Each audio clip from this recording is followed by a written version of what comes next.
Hello दोस्तों, नमस्कार। मैं ओम मीना आप सभी का अपने चैनल ओम मीना इलेक्ट्रिक गुरु में आपका हार्दिक स्वागत करता हूं। यह वीडियो आपको पसंद आए तो लाइक व शेयर करें व चैनल को सब्सक्राइब करें। यदि आप चैनल पर नए हैं तो चैनल को सब्सक्राइब करें और वीडियो देखें। आज का टॉपिक रहेगा वोल्टेज, करंट और रेजिस्टेंस, इनमें क्या अंतर है।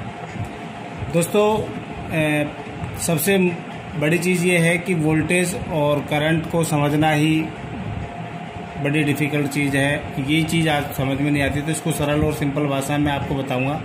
दोस्तों, बहुत ही आसान है। जैसे सबसे पहले हम करंट का लेते हैं कि करंट क्या होता है। देखिए दोस्तों, करंट जो होता है उसको कहते हैं विद्युत धारा। विद्युत धारा। तो दोस्तों, विद्युत धारा जो होती है आपकी, तो सबसे पहले आप ये समझिए कि विद्युत धारा होती क्या है। विद्युत धारा, देखिए दोस्तों, जो कहा गया है वो बताया गया है कि मुक्त इलेक्ट्रॉनों का प्रवाही क्या कहलाता है। मुक्त इलेक्ट्रॉन का प्रवाही क्या कहलाता है। इलेक्ट्रॉनों का प्रवाह क्या कहलाता है। विद्युत धारा कहलाता है।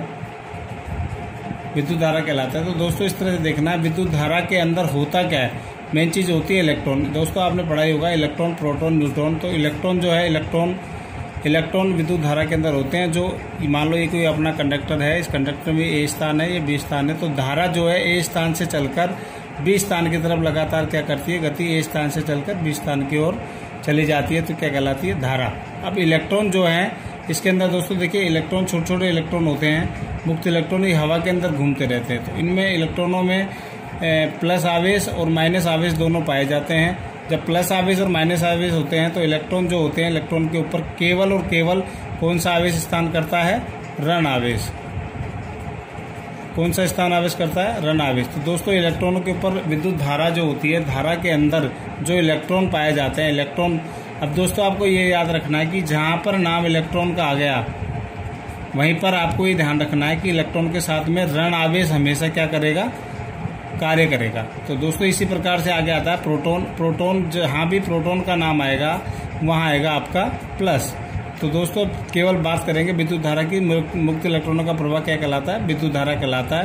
तो धारा जो है आपकी, इलेक्ट्रॉन ऋण आवेश के ऊपर क्या करती है, हमेशा कार्य करती है। तो दोस्तों, विद्युत धारा जो आपकी है, विद्युत धारा का प्रतीक चिन्ह आपको, विद्युत धारा का प्रतीक चिन्ह आपको बताया जाता है आई, और इसकी इकाई नापी जाती है एम्पियर में। इकाई किस में नापी जाती है, एम्पियर में। या प्रतीक चिन्ह इसका क्या कहलाता है, एम्पियर कहलाता है, ए। तो इस प्रकार से आपको समझना है। दोस्तों, इसके बाद बात करते हैं, धारा आपको समझ में आ गई होगी। इसके बाद बात करते हैं वोल्टेज की। तो दोस्तों, वोल्टेज जो है उसको विभवांतर या ईएमएफ कहते हैं।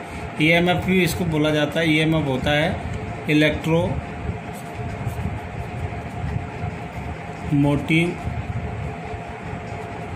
फोर्स। इलेक्ट्रोमोटिव फोर्स यानी विद्युत वाहक बल। तो दोस्तों, पकड़ने में जो चीज़ जैसी बनाई है उसका नाम भी वैसा ही रखा गया है। इलेक्ट्रोवाहक बल है एक प्रकार से। ये बल जो शब्द है, ये क्या करता है, इस पे ताकत लगाता है। ताकत अभी किस पे लगाएगा, इलेक्ट्रॉनों पर। इलेक्ट्रॉन जो आपके हैं वो किस में पाए जाते हैं, धारा के अंदर पाए जाते हैं। तो धारा में क्या है आपका, एम्पियर बह रहे हैं। एम्पियर का मतलब इलेक्ट्रॉन बह रहे हैं। तो मान लिया ये आपके पास कोई वायर है, इस वायर के अंदर ये ए स्थान पाया जाएगा, ये बी स्थान। तो दोस्तों, इसके अंदर जो मुक्त इलेक्ट्रॉन है वो सारे इसके अंदर क्या है, इकट्ठे हैं। तो ये मुक्त इलेक्ट्रॉन जो आपके पास इसके अंदर इकट्ठे हैं। तो दोस्तों, यहाँ पर अगर आपका कोई वोल्टेज है तो ये वोल्टेज, इसी वायर में से वोल्टेज और एम्पियर दोनों क्या चलते हैं। वोल्टेज क्या करता है, इलेक्ट्रॉन को क्या करता है, ताकत लगाता है, यानी बल लगाता है। बल लगाकर एक सिरे, ए सिरे से बी सिरे तक भेजने का काम करता है वोल्टेज। किसको, एम्पियर को।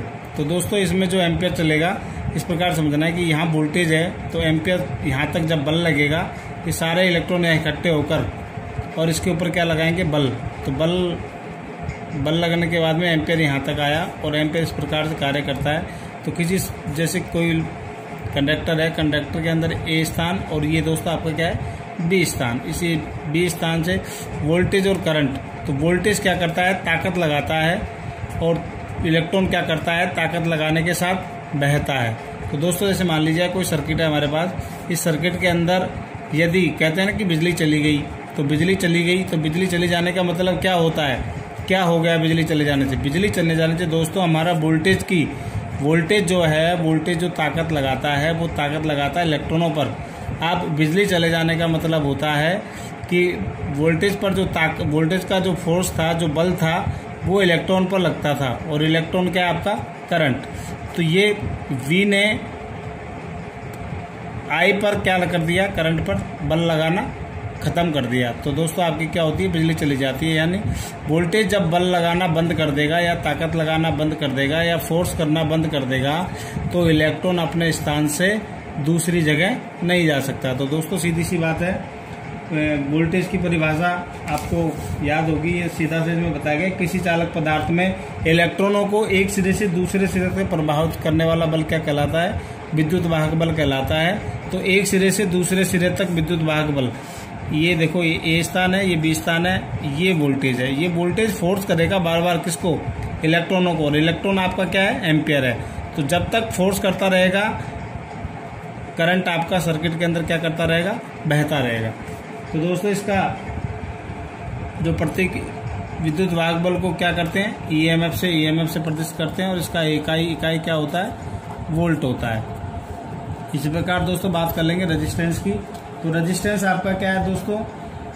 रेजिस्टेंस क्या है? बाधा डालता है करंट और करंट, जैसे वोल्टेज आपका है तो बीच में आपको क्या मिलेगा? रेजिस्टेंस। इस रेजिस्टेंस की वैल्यू को पढ़कर ही इलेक्ट्रॉन क्या करते हैं? एक सिरे से दूसरे सिरे तक क्या होते हैं? प्रभावित होते हैं। पदार्थों का वह स्वाभाविक गुण जो अपने में से होने वाली विद्युत धारा का विरोध करता है क्या कहलाता है? प्रतिरोध कहलाता है।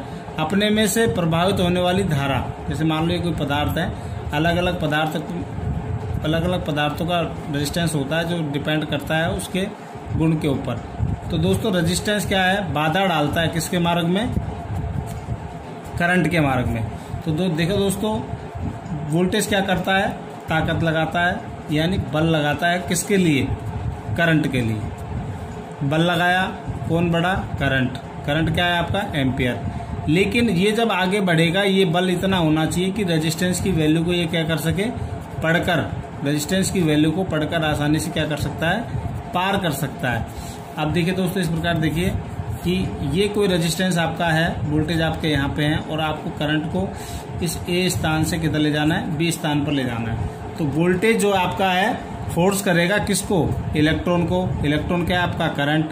करंट को फोर्स, इतना फोर्स करना चाहिए कि यहाँ तक फोर्स करने के बाद जो वैल्यू रेजिस्टेंस की रखी गई है सर्किट के अंदर, उस रेजिस्टेंस की वैल्यू को करंट आसानी से पढ़ लेगा। इस वैल्यू, इतना फोर्स होना चाहिए कि इसकी वैल्यू को धक्का मारकर करंट क्या है? ए सिरे से बी सिरे तक चला जाए, तो आपका क्या कहलाता है? करंट कहलाता है। तो दोस्तों करंट, वोल्टेज और रेजिस्टेंस बिल्कुल सिंपल सा है। इलेक्ट्रॉनों का प्रवाह आपका क्या कहलाता है? धारा कहलाती है। धारा पर ये ध्यान रखें कि धारा जब भी बहेगी नेगेटिव से प्लस की ओर बहेगी। क्यों बहेगी नेगेटिव से प्लस की ओर? क्योंकि जो विद्युत धारा है, विद्युत धारा में क्या है? मुक्त इलेक्ट्रॉनों का प्रवाह क्या कहलाता है? इलेक्ट्रॉन कहलाता है। और ये हमें अच्छे से पता होना चाहिए कि जब भी इलेक्ट्रॉन की बात आएगी, आवेश आएगा, उसके ऊपर ऋण आवेश। तो हमेशा विद्युत धारा पूछ लिया जाता है कि विद्युत धारा किस ओर से किस ओर बहती है। इस बात पर बड़ी बहस होती है, तो आपको बहस नहीं करनी है, बिल्कुल कॉन्सेप्ट क्लियर करें कि विद्युत धारा हमेशा माइनस से प्लस की ओर बहती है। तो विद्युत धारा हमेशा माइनस से प्लस की ओर बहती है। दूसरी बात आती है दोस्तों वोल्टेज की। तो वोल्टेज जो आपका है वो क्या करता है? ताकत लगाने का काम करता है। किस पर? इलेक्ट्रॉन पर। विद्युत वोल्टेज जब भी ताकत लगाएगा, विद्युत धारा बहेगी। जैसे इलेक्ट्रॉन वोल्टेज ने ताकत लगाना बंद किया, अब इलेक्ट्रॉन बहना क्या हो जाएगा? बंद हो जाएगा, स्थिर हो जाएगा। तो वहां से इलेक्ट्रॉन बहने सकता है। वोल्टेज के लिए जो क्या करना है कि वोल्टेज क्या करता है कि धारा के ऊपर क्या करता है? फोर्स लगाता है। और जब तक फोर्स लगाता रहेगा सर्किट के अंदर विद्युत धारा बहती रहेगी। जैसे फोर्स लगाना बंद किया, विद्युत धारा क्या हो जाएगी? फोर्स करना बंद हो जाती है। अब दोस्तों देखिए, इसका नाम एम्पियर क्यों रखा गया, इसका नाम वोल्टेज क्यों रखा गया? तो ये सब चीजें क्या है, जैसे धारा आपकी है तो धारा को एम्पियर क्यों कहा गया और कुछ क्यों नहीं कहा गया? जैसे वोल्टेज आपका है, वोल्टेज को वोल्टेज क्यों कहा गया? तो ये सब क्या है, देखो जिस चीज ने जिस चीज का आविष्कार किया है तो वो उसका नाम उसी से रिलेटेड रख दिया गया है। जैसे आपका वाट है तो वाट को जेम्स वाट ने किया तो जेम्स वाट ने आविष्कार किया था वाट का, तो वाट का सॉल्यूशन उन्होंने किया था, तो उसका नाम वाट रख दिया गया है लास्ट के नाम पर।